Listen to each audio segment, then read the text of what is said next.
Amen. Amen. Alléluia. Amen. Nous sommes au deuxième dimanche de la miséricorde, de la résurrection, aussi dimanche de la miséricorde divine. Et le thème qui nous rassemble aujourd'hui, c'est le sens de la résurrection de Jésus. Nous reprenons un autre séminaire pour ce mois d'avril, même si nous ne pouvons pas nous rassembler dans nos églises habituelles ou à l'église du Saint-Esprit plus précisément, pour le temps de louange et de prédication. Chez nous, nous pouvons écouter, nous pouvons aussi participer à la prière. Et donc, le programme qui est établi continue, qui est que dans ce mois d'avril, nous parlerons de la résurrection. Et comme je viens de le dire, je le redis encore, le thème, c'est le sens de la résurrection de Jésus. C'est un thème, je dirais, plus théologique, dogmatique, mais j'essayerai vraiment de nous rendre cela plus accessible, plus compréhensible, que chacun puisse se retrouver. Ça sera simple, j'espère bien. J'ai tout fait pour que ça soit simple. Éviter d'employer les thèmes forcément techniques, théologiques ou dogmatiques pour qu'on puisse comprendre. C'est le but. Amen. Le sens de la résurrection de Jésus. À Marc, le chapitre 5, versets 21, 24, 35 jusqu'à 43, c'est un long verset. Il est question d'un miracle que Jésus a accompli. Il est question d'une guérison qui sort de l'ordinaire que Jésus a accompli. Que je vais vous dire.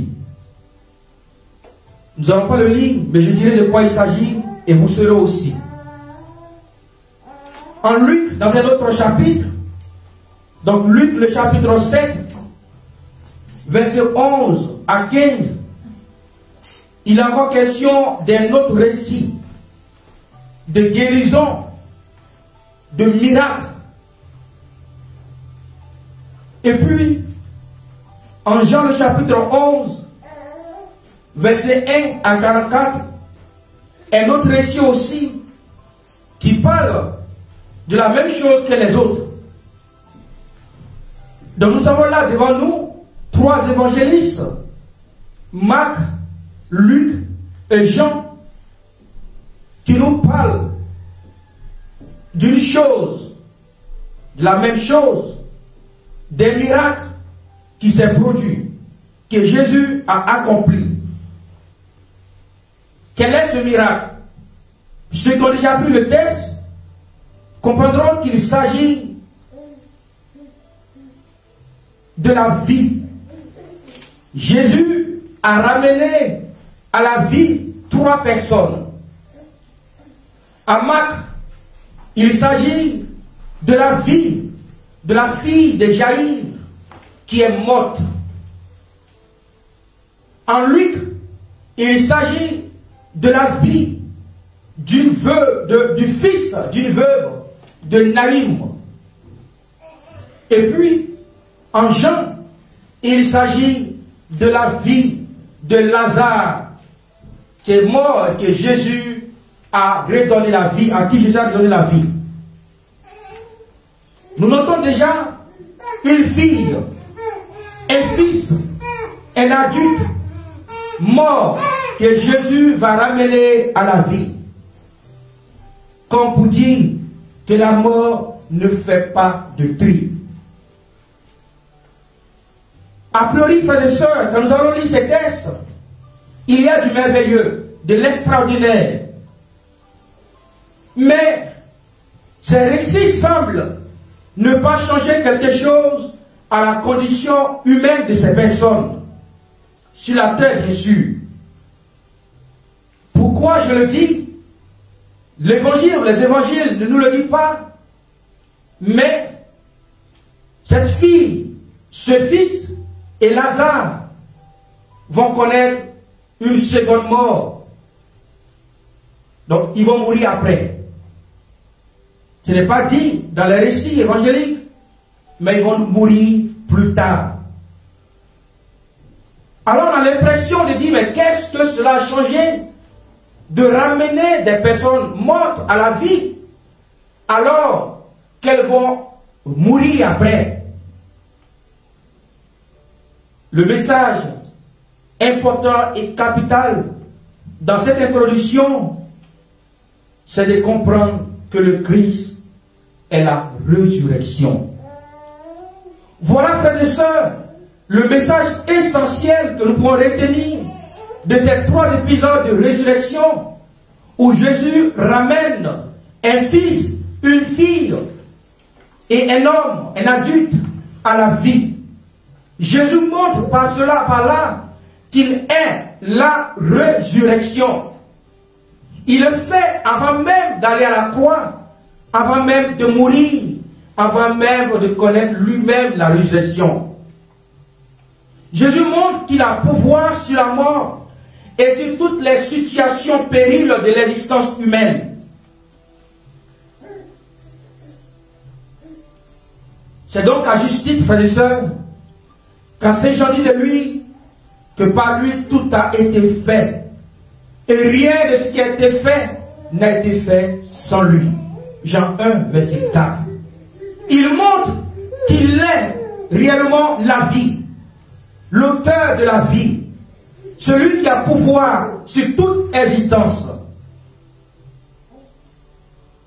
Une question que nous pouvons poser avant de continuer et qui va nous éclairer, c'est de nous demander encore s'il y a un lien entre ces miracles et la résurrection du Christ. S'il y a un lien, alors quel est le sens de la résurrection de Jésus? Maintenant, nous allons aborder notre thème après cette introduction. Dans la première partie, nous avons 3 parties dans cet enseignement. La première partie, nous pouvons noter la résurrection au cœur de la foi. Et Jean, le chapitre 20, versets 27 à 29, nous permet de comprendre que la résurrection relève de la foi. C'est l'évangile que nous avons écouté ce matin à la messe. Jésus lui-même dit à Thomas, qui était absent lors des différentes apparitions, il dit à Thomas, cesse d'être incrédule, aie confiance et la foi. Et il termine, heureux ceux qui croient sans l'avoir vu. Jésus nous dit par là que la résurrection relève de la foi. Mais d'abord, avant que la résurrection soit aussi de la foi, ou relève de la foi, il y a une question qui est très débattue, mais qu'il faut en parler puisque c'est le cœur d'enseignement aussi théologique, dogmatique. La question qui est très débattue et sur laquelle beaucoup peuvent nous poser la question, athées comme croyants, c'est de savoir si la résurrection de Jésus est aussi historique. Puisque nul était là pour voir Jésus sortir du tombeau. Nous n'avons que les récits évangéliques qui nous disent que Jésus est ressuscité. Nous n'avons que le témoignage des apôtres. La résurrection de Jésus est un événement qui fait partie de l'histoire. Je l'affirme, et elle est très problématique. Et je dis pourquoi je soutiens cette thèse et pourquoi je l'affirme ainsi. Ce n'est pas un événement historique du même genre que la naissance de Jésus ou de sa crucifixion, puisque, athées comme croyants, nous savons que Jésus, une personne, est née dans l'histoire appelée Jésus. Et donc Jésus, sa naissance a été un événement historique qui peut être prouvé, qu'on peut trouver, qui est daté. Aussi, sa mort, sa crucifixion est historique. La preuve, il y a un personnage qu'on appelle Pilate, qui est dans notre symbole des apôtres, dans la confession de foi. Pour montrer l'aspect historique, effectivement, Pilate n'est pas une personne inventée. Il a existé dans l'histoire et pendant le procès de Jésus, il a eu à intervenir. Ce qui donne son caractère historique aussi. Donc, l'incarnation, qui est la naissance de Jésus, sa crucifixion, sont historiques, oui, c'est vérifié. Mais la résurrection aussi est historique, même si ce n'est pas du même genre que la naissance et la crucifixion. La résurrection, quant à elle, elle dépasse même le domaine de l'histoire. Elle n'est pas hors de l'histoire, puisqu'elle a laissé ses empreintes dans l'histoire. Quelles sont ces empreintes? Les empreintes que la résurrection de Jésus laisse dans l'histoire, c'est le témoignage des apôtres. Nul n'a vu Jésus ressuscité, mais nous avons entendu des personnes crier de joie, manifester qu'un homme est sorti du tombeau.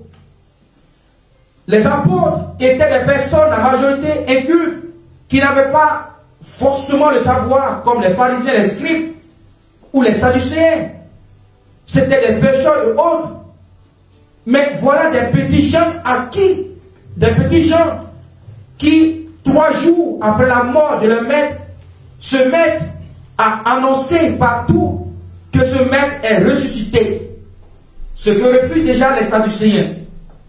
Parce que pour eux, la résurrection ne fait pas partie du Pentateuque, qui sont les 5 livres du Ancien Testament. Alors, ils refusent la résurrection sous prétexte que cela n'est pas écrit dans ces 5 livres de l'Ancien Testament. C'est pourquoi, en parenthèse, Jésus va aller sur leur propre terrain et leur dira un jour, mais quand Dieu disait à Moïse, je suis le Dieu d'Abraham, d'Isaac et Jacob, vous pensez qu'il parlait des morts? Non, il est le Dieu des vivants. En d'autres termes, pour dire, Dieu est le Dieu des vivants. Jésus les attaque sur leur propre terrain pour leur dire, vous comprenez mal la parole de Dieu ou ces livres du Pentateuque. Voilà, frères et sœurs, le témoin des apôtres depuis 2000 ans jusqu'à aujourd'hui, 2020 ans, continue de rayonner, continue d'être proclamé, continue de traverser le monde. Et voilà ce sur quoi nous pouvons dire que la résurrection de Jésus a aussi un aspect historique parce qu'on en parle. La résurrection de Jésus est écrite à la lumière de les évangiles plutôt sont écrits à la lumière de la résurrection. Les apôtres, ou ceux qui ont écrit plus tard, ont été conduits, inspirés, parce que Jésus est ressuscité. Nous nous souvenons qu'après la mort de Jésus, ils sont restés fermés dans une maison.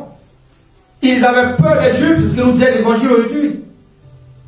Mais d'où vient leur force? D'où est venue leur force, leur détermination à braver les obstacles? Cela vient forcément d'un événement qui a bousculé leur vie.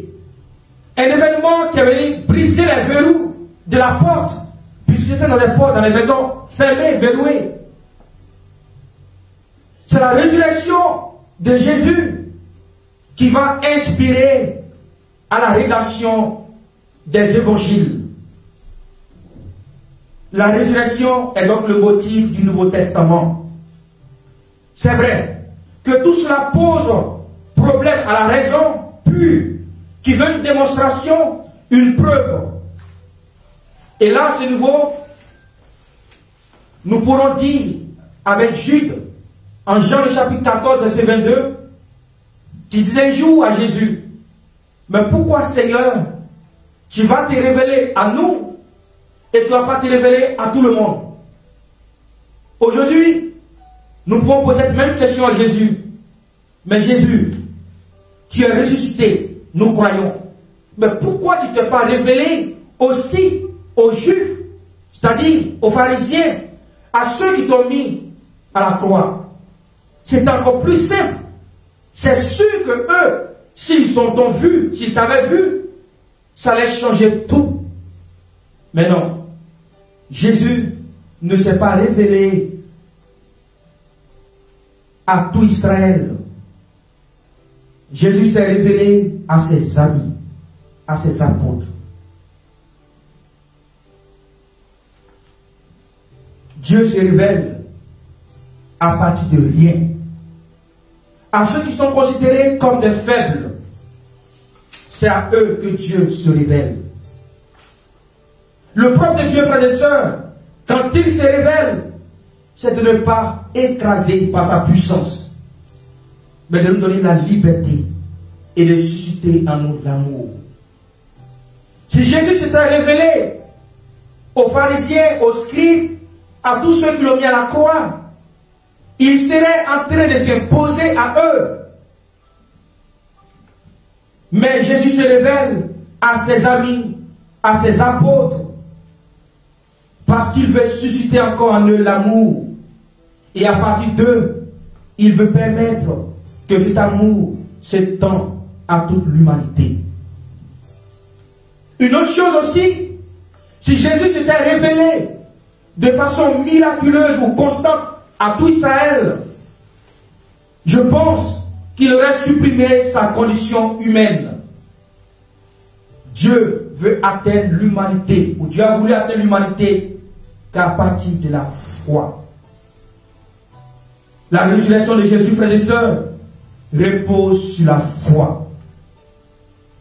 Le ressuscité ne peut être vu qu'à partir de la foi, des yeux de la foi. Et lui-même le dit à Thomas.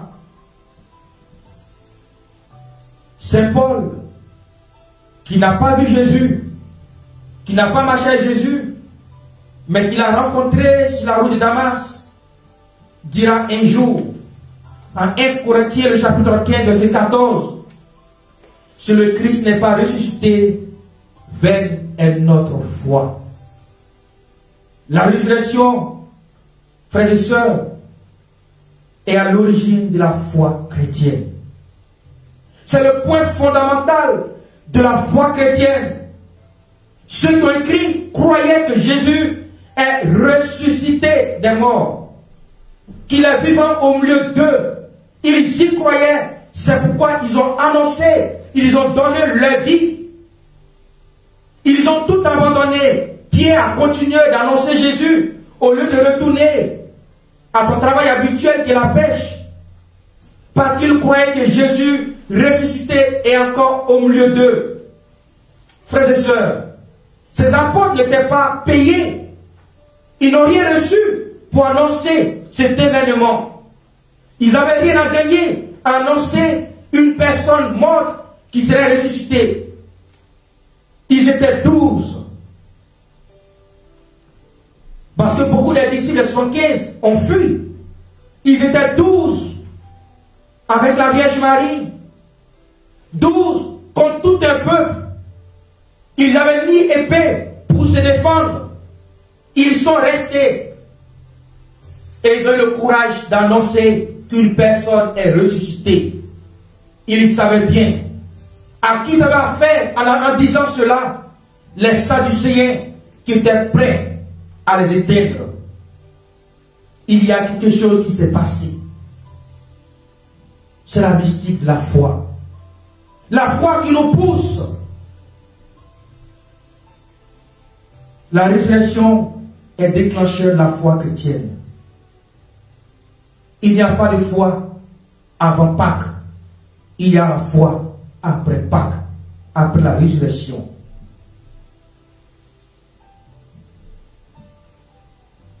Sans la foi, frères et sœurs, il sera donc difficile pour nous de comprendre ce mystère, d'entrer dans ce mystère. La foi, dans ce premier point, est la clé pour laisser ce mystère de la résurrection de Jésus nous rejoindre et nous habiter. Voilà. Premier point, la foi est la clé pour entrer et pour comprendre la résurrection de Jésus, qui dépasse l'histoire. Le deuxième point, la résurrection, le lieu de l'espérance. À 1 Timothée, 1 Thessaloniciens plutôt, le chapitre 4, versets 13 à 14, Saint Paul dira que notre espérance est en Jésus ressuscité. L'espérance de la résurrection, c'est que Dieu peut appeler à l'existence ce qui n'existe pas. Et ça, c'est très précis en Romains 4, verset 17. Dieu est le Dieu de la vie. La foi pascale ou la foi à la résurrection, frères et sœurs, est fondée sur l'espérance. L'espérance est une grâce infuse de Dieu. En d'autres termes, c'est quoi? C'est l'initiative divine qui fait de nous un espérant. Dieu qui fait des hommes un espérant, des espérants. C'est une grâce divine. Parce que, frères et sœurs, elle nous conduit vers le bien. Et cela, c'est Saint Thomas d'Aquin qui le dit. Elle nous conduit vers le bien suprême. Saint Thomas d'Aquin dit, l'espérance est théologale. Il n'y a pas que l'espérance, il y a aussi la foi, la charité, qui sont appelées des vertus théologales. C'est-à-dire qu'ils sont de l'initiative de Dieu, infuses par Dieu lui-même, parce qu'elles nous conduisent vers Dieu. L'espérance, frères et sœurs, c'est la non-possession d'une chose. Quand je dis que j'espère, mais je ne possède pas encore la chose, l'espérance n'est pas abstraite. Parce que l'espérance, frères et sœurs, est liée à une certitude. L'espérance en la résurrection n'est pas une chose abstraite. Parce que nous savons, à partir de notre foi, que Jésus est sorti du tombeau. Ce n'est pas abstrait. C'est lié à une certitude. Cette certitude, dit Thomas d'Aquin, ne nous détruit pas. Parce qu'elle est fondée en Dieu. Tant qu'elle est fondée en Dieu, elle ne nous détruit pas. Et les mêmes raisons qui nous poussent à croire que Jésus est ressuscité, ce sont les mêmes raisons qui nous poussent à espérer. Et l'espérance va nous conduire finalement à l'abandon. Cet abandon sera fondé sur l'amour. Frères et sœurs, la résurrection relève aussi d'une grande espérance.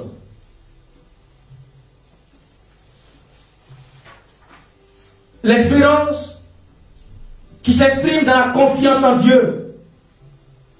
Une espérance qui nous pousse à la louange. Si nous continuons aujourd'hui, après 2000 ans, de célébrer la Pâque ou la résurrection de Jésus, ce n'est pas tout simplement parce que nous avons la foi, mais aussi parce que nous espérons que cette résurrection est aussi notre résurrection. Nous espérons que nous aussi, nous allons ressusciter avec le Christ. Et c'est cela, cette espérance qui nous pousse à la louange. Cette espérance qui nous fait jubiler. Cette espérance qui nous fait chanter. Cette espérance qui nous fait crier de joie. Nous ne voyons pas Jésus sortir. Et même les apôtres ne l'ont pas vu. Mais nous continuons de chanter aujourd'hui, de crier Alléluia. Vive le Seigneur au nom de cette espérance. Par l'espérance, nous comprenons aussi que rien n'est impossible à Dieu. Et que Dieu est celui qui est capable d'anéantir la souffrance et la mort. Il est celui qui mène toutes choses à son accomplissement. Frères et sœurs, par l'espérance en la résurrection, nous témoignons que Dieu peut agir dans toutes les situations pires de notre vie. L'espérance en la résurrection nous fait tenir face à l'épreuve.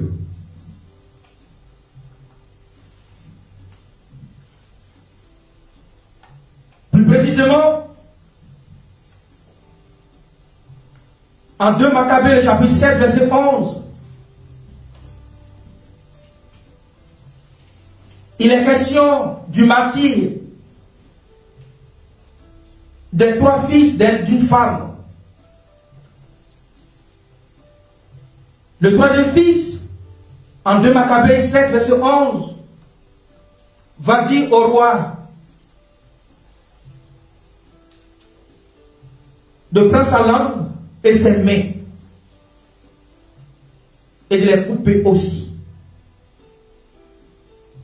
Pourquoi fait-il cela? Au nom de quoi ce jeune qui avait de l'avenir accepte d'être détruit et même de dire coupe la langue et les mains? Parce qu'il a une forte espérance. Et il le dit lui-même qu'il sera ressuscité. Que le Dieu de la vie lui donnera la vie. Frères et sœurs, il a vu ces 2 aînés être décapités et ils ne sont pas revenus à la vie. Il aurait dû renoncer. Il voit sa mère en train de pleurer. Il aurait dû renoncer. Mais ce jeune va aller jusqu'au bout. Frères et sœurs, c'est l'espérance. Au nom de quoi, frères et sœurs, ces martyrs qui ont donné la vie, des inquisiteurs et autres, qui ont accepté d'être tués, d'être calcinés, d'être brûlés. Au nom de quoi ont-ils accepté cela? C'est au nom de l'espérance. Nous voyons que la foi, elle est capitale pour entrer dans ce mystère. Mais s'il n'y a pas d'espérance, la résurrection de Jésus devient pour nous un mystère statique qui ne bouge pas dans notre vie quotidienne. C'est pourquoi l'espérance, et je le dis encore, est une grâce théologale que Dieu nous donne pour aller vers le suprême bien. Toujours dans ce texte de 2 Maccabées, le chapitre 7, verset 11, le Fils est en train de nous dévoiler un mystère qui sera la 3e partie et la dernière que je vais développer, la plus longue. Il donne sa langue, il donne ses mains. En d'autres termes, il donne tout son corps. Et il dit qu'il ressuscitera. Comme s'il est tenté de nous dire que la résurrection aussi concerne le corps. C'est la 3e partie. La résurrection, accomplissement de l'incarnation. La résurrection pose une question fondamentale. nous laissons la question de l'histoire et autres, mais une des questions aussi fondamentales qu'elle pose, c'est celle du don de Dieu à l'humanité. Comment Dieu peut donner son Fils et le laisser mourir à la croix pour attendre qu'il ressuscite? Dieu fait don de lui-même par l'incarnation de son Fils. Et nous savons ce que c'est l'incarnation. C'est l'union du Verbe de Dieu à la nature humaine. Dieu descend, il prend la condition humaine, il s'est fait l'un de nous, il s'est fait homme. Il vient habiter chez nous pour mourir. La résurrection soulève cette question. Jusqu'à où le don de Dieu va? Et aussi, quelle est finalement la place du corps dans l'histoire? Quelle est cette place que le corps occupe? La valeur du corps. Le corps a-t-il une valeur? Puisque Jésus ne meurt pas dans son âme, il meurt dans son corps, avec son corps. Depuis toujours, dans la philosophie grecque, platonicienne, jusqu'au transhumanisme aujourd'hui, la réalité du corps a toujours été remise en cause. Le corps a toujours est toujours passé au second plan. Comme une enveloppe de l'âme, disaient les platoniciens. Comme tout simplement la forme du corps. Le corps était tout simplement une réalité qu'il fallait dépasser, sortir, pour chercher les idées, pour chercher l'esprit. Le corps a toujours été un grand débat dans l'histoire et même pour la théologie. La bonne nouvelle pour nous, c'est en quoi je crois et ce que l'Église affirme, c'est que la résurrection, frères et sœurs, n'abolit pas ce qui a été.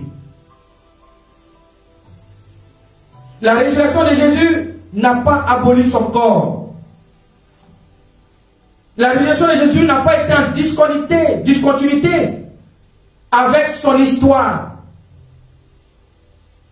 Jésus ressuscité est le même incarné, est le même crucifié. Et il dit à Thomas, avance tes doigts, avance ta main, regarde les clous. Jésus ressuscité sort avec la marque des clous. Les clous qui ont transpercé son corps. Il ne fut pas cette réalité du corps. Jésus sort avec son corps. Le dimanche de la résurrection n'abolit pas le vendredi saint. Mieux, c'est ce dimanche, ce vendredi saint, qui lui donne toute sa signification. Et là, parlez tout doucement, que nous dit les pères de l'Église, quelques pères. Les pères de l'Église, entre autres, c'est ceux qui ont conservé dans leur écrit la tradition de l'Église et qui ont mené une vie de sainteté. Il y en a plusieurs des premiers siècles apostoliques jusqu'au XIIe siècle. C'est un gros débat. Ratzinger va jusqu'à au XIIe siècle. Ratzinger, c'est le pape Benoît XVI. D'autres donnent moins que ça. Donc c'est une question qui n'est pas à l'ordre du jour. Mais comprenons tout simplement que les pères de l'Église, c'est ceux qui ont conservé par leur écrit la tradition de l'Église, qui ont mené une vie de sainteté. Et même il y a beaucoup de critères encore. Comprenons tout simplement. Ceux dont on ne doute pas de leur vie et de leur écrit, je vais les citer ici. Que dit Justin? Justin, qui est du 2e siècle, dit ceci est très important pour nous.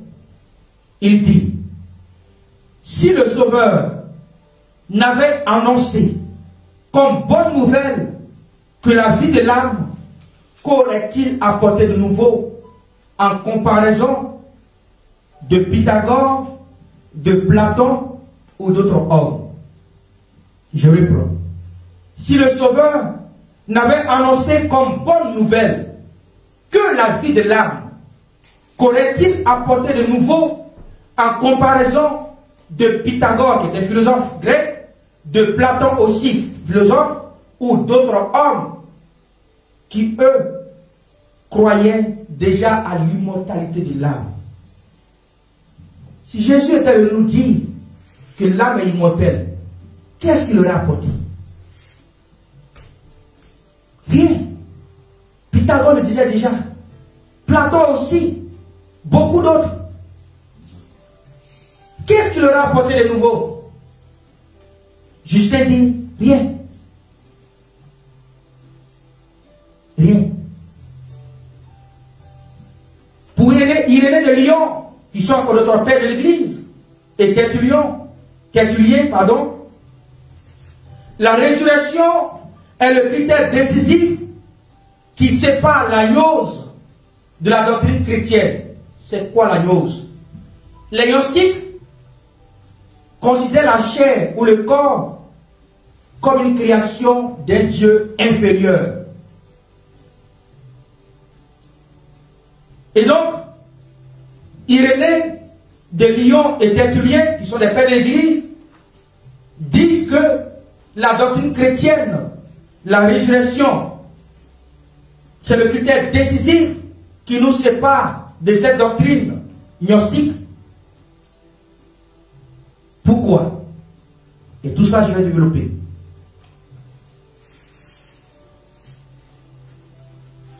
Origène est notre père, aussi qui a discussion. Certains le considèrent comme père d'église, d'autres pas. Mais bon, il fut l'une des personnes aussi à défendre la foi, disons comme ça, pour ranger tout le monde. Un penseur. Mais soutenu beaucoup par beaucoup de personnes comme père. C'était beaucoup réclamé comme père, surtout pour la partie orthodoxe. Origène dit ceci: pour hériter du royaume des cieux et habiter une région différente de la terre, il nous faut des corps spirituels. Il ne dit pas des âmes spirituelles. Il nous faut des corps spirituels.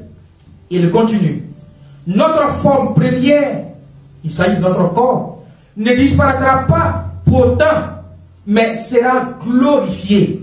Il dit, notre corps sera glorifié. Comme la forme de Jésus et celle de Moïse et d'Élie restait la même dans la transfiguration. Origène. Et puis, Saint Augustin, il dit, on ne peut pas concevoir l'unité de l'homme sans le corps. C'est pourquoi le corps sera restitué à la fin des temps. En résumé, qu'est-ce que nous pouvons comprendre de tout ce que ces pères disent? Pour ces pères de l'Église qui s'opposaient aux interprétations platoniciennes et gnostiques, la résurrection ne concerne pas seulement que l'âme. Le salut ne concerne pas que l'âme ou l'esprit, mais aussi le corps. La résurrection concerne aussi la chair, le corps et toute la création. Et Saint Paul, en Romains chapitre 8, verset 19, dira que la création attend avec impatience la révélation des fils de Dieu. Et donc la résurrection, en fait, les pères vont plus loin. Il n'y a pas que le corps, c'est toute la création. Cette insistance des pères de l'Église ou des penseurs laissent, frères et sœurs, une éminente place au corps. Les enseignements nous permettent de comprendre que le corps a une dignité dans la résurrection, qui est alors méprisé, considéré comme une simple matière. C'est pourquoi Justin a dit, si le Christ venait juste nous dire que le corps a une vie, qu'est-ce qu'il aurait apporté? Et l'âme plutôt, qu'est-ce qu'il aurait apporté? Le corps qui était considéré comme une simple matière, Jésus vient nous révéler, et c'est cela le sens de l'incarnation et la résurrection, que le corps n'est pas que une simple matière, mais le corps a une dignité, une valeur. Jésus n'est pas ressuscité dans la mémoire des apôtres, que dans la mémoire des apôtres, mais il est ressuscité avec son corps, puisqu'il s'est fait toucher. Il est ressuscité dans un corps qui prend une condition nouvelle. Puisque, une autre question, Jésus, d'un coup, n'était pas reconnaissable. Ses apôtres ne l'ont pas reconnu tout d'un coup. Marie-Madeleine, il a fallu qu'il dise son nom. Les disciples d'Emmaüs, il a fallu qu'il partage le pain avec eux. Et puis d'autres apôtres aussi ne l'ont pas reconnu tout d'un coup. Mais ils l'ont reconnu. C'était son corps. Et raison pour laquelle il a dit à Marie-Madeleine, ne me retiens pas. Parce que ce corps, qui est le même, désormais transcende le temps et l'espace. Saint Paul dit, un corps glorieux. Mais c'est le corps de Jésus. Il est le même dans son corps relationnel, Jésus. Quand il dit à Thomas, touche-moi, c'est le même corps relationnel. Ce n'était pas un fantôme ou un esprit. Jésus ressuscite pas, il mange. Selon Luc, le chapitre 24, 39 à 43, il se fait toucher. Jésus ressuscité ne subit pas seulement dans son âme ou dans son esprit, mais dans son corps. C'est dans la totalité de son être, en tant qu'homme, vrai homme, qu'il parle à ses apôtres, qu'il se révèle à ses apôtres. Jésus a suivi de la mort avec son corps. Le Christ est revenu de la mort en pleine possession de ce qui le constituait, c'est-à-dire son corps. Ça montre une chose, que le corps de Jésus n'était pas superflu. Parce qu'il y a des doctrines, des courants qui ont dit que c'était un semblant de corps. C'était un semblant de corps, c'était un ange qui a pris un corps quelconque. Ah non, Jésus avait un vrai corps. C'était son corps. Pas un corps superflu. C'est pourquoi, en parenthèse, la vie de tout homme est une histoire. Précisément une histoire unique. Et c'est pourquoi l'Église ne croit pas à la réincarnation. Parce que l'Église confesse que tout homme a une histoire unique. Mon histoire, c'est mon histoire. Ton histoire, c'est ton histoire. Après ma mort, je ne reviendrai pas dans un poulet ou dans un arbre pour vivre une autre vie. Mon histoire est unique. Il y a de cela 2000 ans, ou encore, il y a de cela 2016 ans. Pour Augustin, pour certains pères de l'Église, ils ne sont plus revenus dans notre corps. Il y a de cela depuis 1968, par des Pio, il n'est pas revenu dans notre corps, même si son corps reste intact. Il ne s'agit pas de cela. Il s'agit de son histoire. Notre histoire est unique. Et Jésus nous montre cela. Il est Dieu. Il aurait pu venir, et c'est cela. La bonne nouvelle de l'incarnation et de la résurrection. Jésus pouvait venir dans un corps, entendons glorieux, mais du genre, il n'a plus de clous, il n'a plus la trace des clous. Un peu comme dans les films, il sort, il n'a plus de traces, de blessures. Il n'a plus rien, il pouvait. Il aurait pu prendre notre corps, puisqu'il est Dieu, et que par lui tout a été fait, selon Saint Jean. Jésus pouvait venir dans n'importe quel corps, pourvu qu'il soit magnifique. Il revient dans son même corps. Notre histoire est unique. Jésus a suivi de la mort avec son corps. C'est avec ce même corps qu'il communique avec nous et à ses apôtres. Il a fait. Colossiens, le chapitre 1, verset 22. Toujours, met l'accent sur le corps, mais en montrant que le corps du Christ est le lieu de notre communion. Il ne dit pas l'esprit du Christ.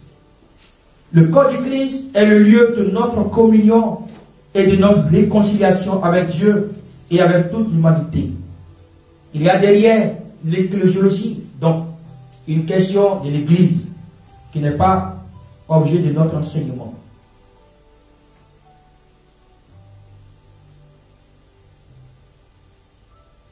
Frères et sœurs, l'incarnation est un don.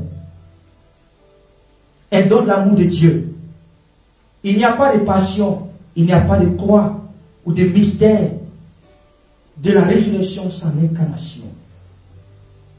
Voyons par là l'insistance sur le corps. Le mystère pascal ou l'ascension ne supprime pas l'incarnation, mais ils en sont l'accomplissement. Jésus ressuscité n'est pas moins homme que Jésus vivant avant sa mort.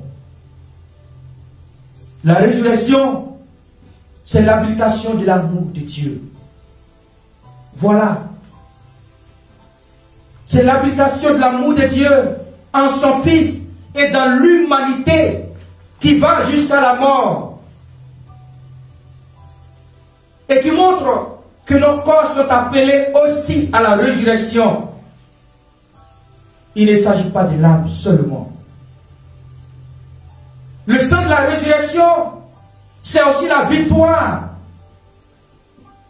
sur la mort qui implique une réunification de notre corps, du corps.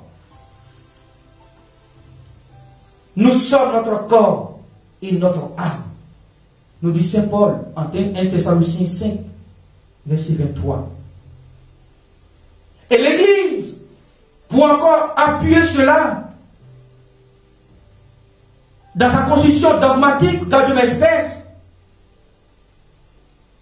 dit ceci, au numéro 14, c'est 1. L'homme doit respecter son corps. Il est interdit à l'homme de dédaigner la vie corporelle. Il doit l'estimer. Parce qu'il a été créé par Dieu. Et ce corps doit ressusciter au dernier jour. Et l'Église continue toujours dans cette constitution que la dignité de l'homme exige de lui qu'il glorifie Dieu dans son corps. Et donc c'est pour la raison. Notre corps est le temple du Saint-Esprit. 1 Corinthiens, le chapitre 6, verset 19 à 20. Quel est le sens de la résurrection en résumé?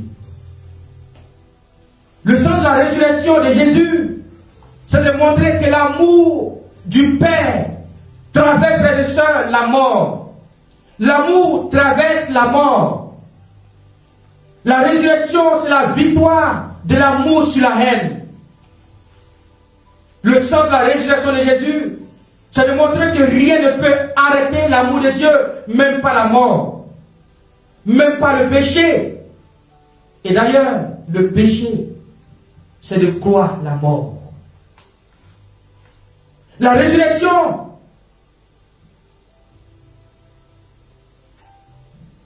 c'est le lieu de notre glorification La résurrection de Jésus est le lieu de notre glorification. Si Jésus, qui est l'un de nous, avec qui nous partageons l'héritage du Père, puisque Saint Paul dit que nous sommes co-héritiers avec lui, si c'est Jésus a vécu toutes les réalités de la vie humaine, les plus difficiles, la trahison, la souffrance, la mort, excepté le péché. Si c'est Jésus a connu ces réalités et qu'il est ressuscité, qu'il a été glorifié dans sa résurrection, alors sa résurrection est le lieu de notre glorification. En Jésus, frères et sœurs, et ce n'est pas de l'orgueil, c'est pour dire, je m'enorgueillis dans le Christ. Si Jésus est ressuscité, alors nous sommes glorifiés. Notre vie humaine est une vie de gloire. L'existence humaine n'est plus qu'une simple précarité, mais elle aussi est dans cette précarité le lieu d'une glorification, le lieu de la manifestation de Dieu. Dieu se manifeste dans notre vie. Et voilà le sens de la résurrection. Jésus aurait pu, il a dit, à son arrestation, disparaître. C'était plus simple. Il disparaît et il reste en haut, il fait un clin d'œil aux soldats et à Pilate, et puis c'est fini. On sait qu'il est monté. Pourquoi ne pas faire l'ascension avant Pâques? Jésus aurait pu faire cela. Monter au ciel, on le voit de partout. Et puis c'est bon. Il va pour nous dire, là où nous sommes appelés à être glorifiés. Mais cette glorification, ne l'oublions pas, passe par la précarité de la vie, par la mort, par la passion. Mais c'est la glorification. La résurrection de Jésus, en un mot, et c'est le sens, confirme notre identité filiale. Nous sommes enfants de Dieu. Nous sommes fils et filles de Dieu, appelés à une vie divine, comme le Christ. Nous sommes appelés à rentrer dans cette communion intime. Cela concerne toute notre vie. À la mort et après la mort, nous sommes appelés à retourner à Dieu. C'est notre identité.